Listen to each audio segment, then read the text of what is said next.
నా ప్రేమైన మిత్రులందరికీ అస్సలాము అలైకుం రహ్మతుల్లాహి వబరకాతు. సహోదరులారా, ఈ 2024లో జిల్హిజ్జా నెల నడుస్తుంది కదా, కుర్బానీ నెల నడుస్తుంది. అయితే ఈ నెలలో ఉపవాసం ఎప్పుడు ఉండాలి, రోజా ఎప్పుడు ఉండాలి, సెహరీ ఎప్పుడు చేయాలి అనేది చాలామందికి ఒక డౌట్ ఉంది, చాలామందికి తెలీదు కూడా.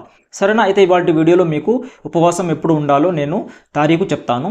సహోదరులారా చూడండి, ఉపవాసం ఎప్పుడు ఉంది అంటే పండుగకు ఒక రోజు ముందు.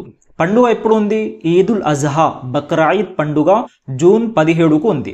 జూన్ 17 సోమవారం రోజు పండుగ ఉంది. అయితే పండుగకు ఒక రోజు ముందు అంటే జూన్ 16 ఆదివారం రోజు ఉపవాసం ఉండాలి. అర్థమైందా? ఆదివారం జూన్ 16 ఈ రోజు యౌమే అరఫా కా రోజా అంటారు. ఈ రోజు ఏమంటారు? యౌమే అరఫా కా రోజా అంటారు. కాబట్టి ఈ రోజు ఉపవాసం ఉండాలి. అయితే ఈ రోజా ఉండడం వల్ల, ఈ ఉపవాసం ఉండడం వల్ల దీని ప్రాముఖ్యత, ఈ ఉపవాసం యొక్క ప్రాముఖ్యత, దీని ఘనత ఏమిటి అంటే ప్రవక్త ముహమ్మద్ సల్లల్లాహు అలైహి వసల్లం వారు ఈ విధంగా తెలిపారు. ఎవరైతే యౌమే అరఫా కా రోజా ఉపవాసం ఉంటారో వారి 2 సంవత్సరాల పాపాలు క్షమించబడతాయి అని ప్రవక్త వారు చెప్పారు. అర్థమైందా?